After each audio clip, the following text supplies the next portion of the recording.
First ever factory outlet Mukunda jewellers ఇప్పుడు చందానగర్ లో April 19th గొప్ప ప్రారంభం.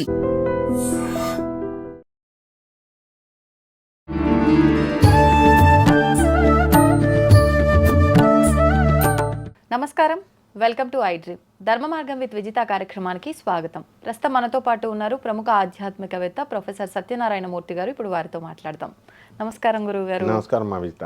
గురుగారు, మనం చాలా రకాల స్తోత్రాల గురించి మాట్లాడుకుంటూ ఉంటాము. కానీ నేను ఈ మధ్య ఒక వీడియో చూసాను, దాంట్లో ఆర్గల స్తోత్రం అని చెప్పి నేను చూడడం జరిగింది.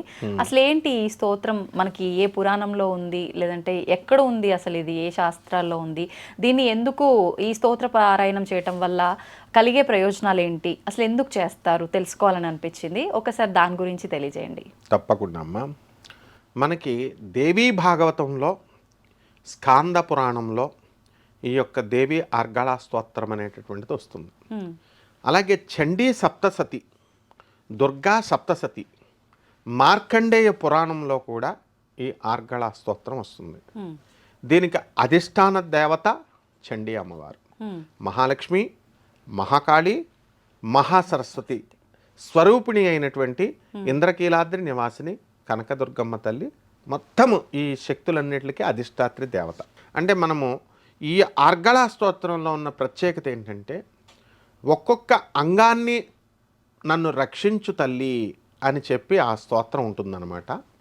అయితే దీన్ని ఎవరు చేశారండి ఈ సాధన అంటే, ఇంద్రజిత్తు చేస్తాడు. ఇంద్రజిత్తు చండీ అమ్మవారి యొక్క సాధన చేయడంతో రావణ బ్రహ్మ కూడా వాళ్ళ కులదేవత అనమాట.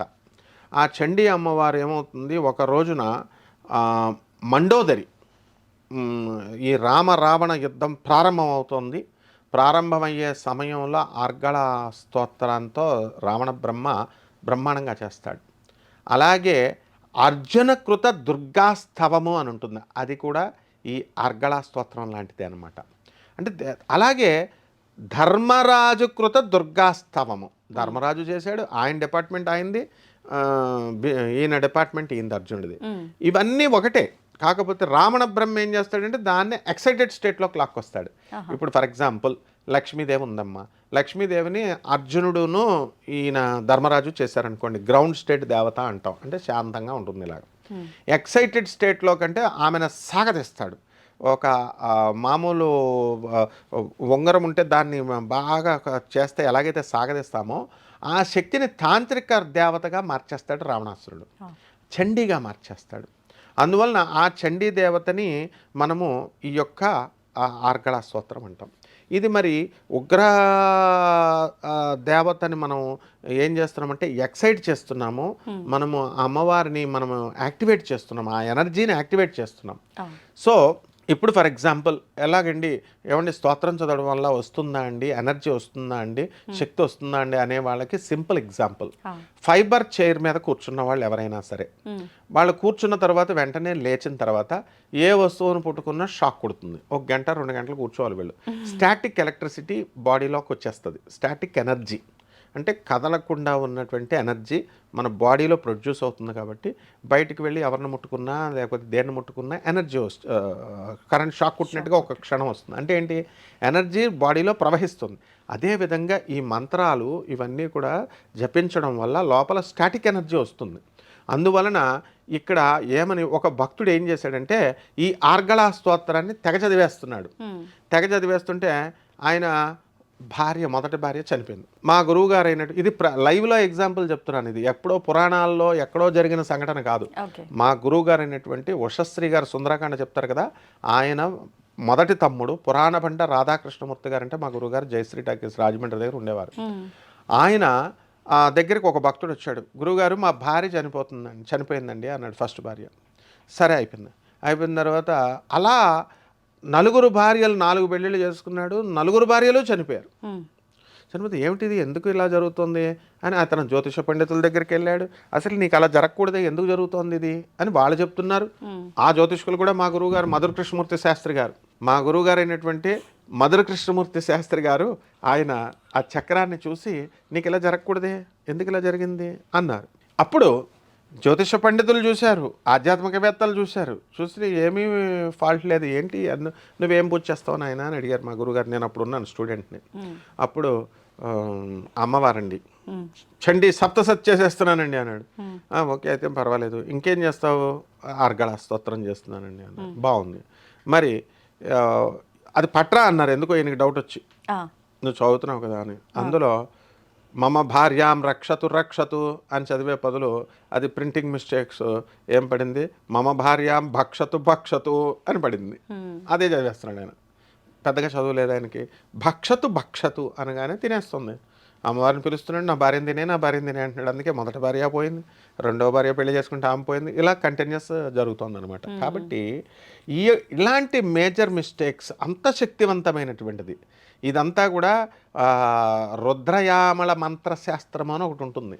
ఆ రుద్రయామల మంత్రశాస్త్రములో ప్రక్షిప్త మంత్రాలతో సంపుటీకరణలతో కొన్ని తయారై ఉంటాయన్నమాట మంత్రాలు.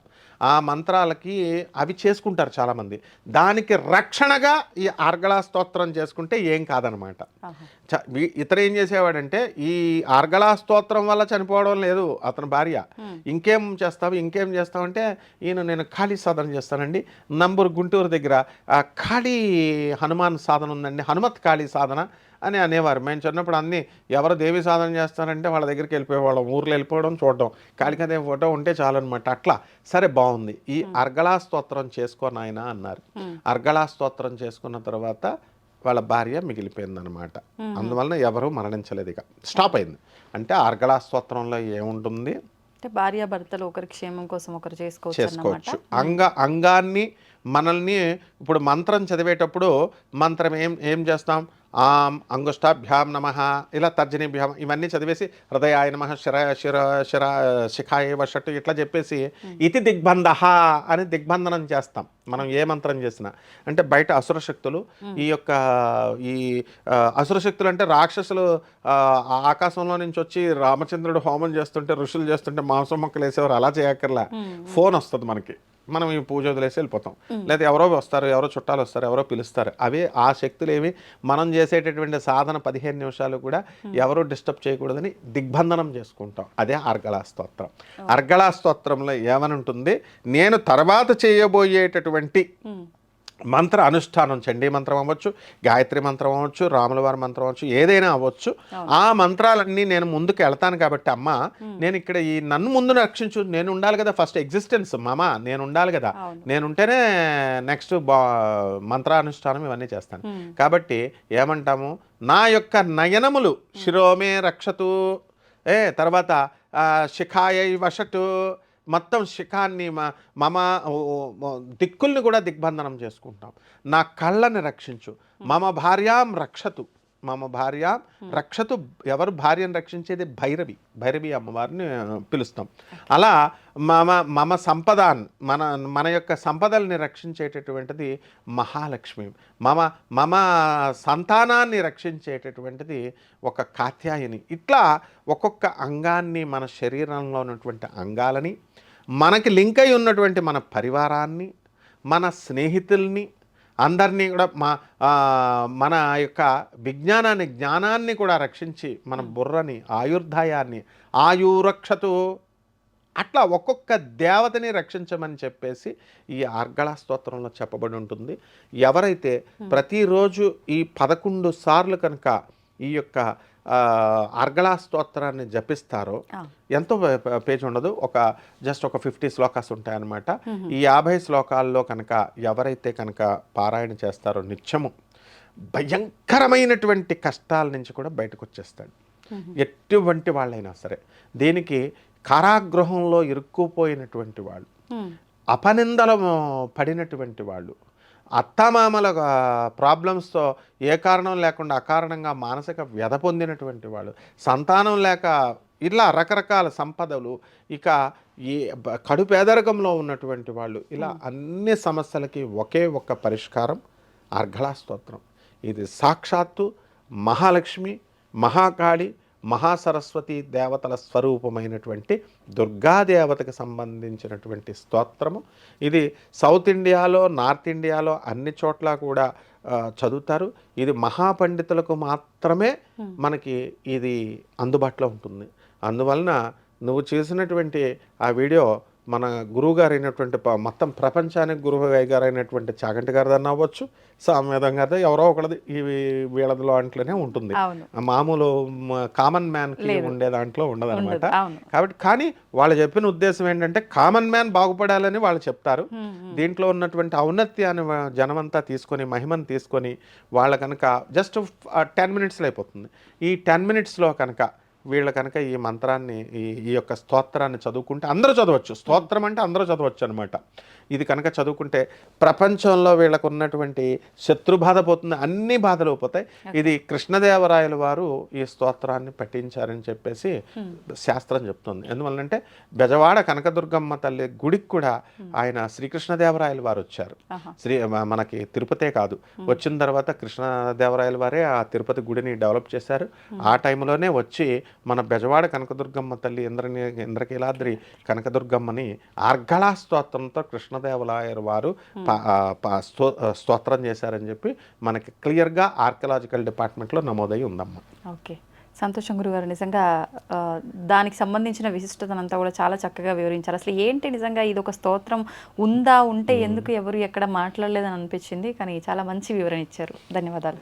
ధన్యవాదాలమ్మా.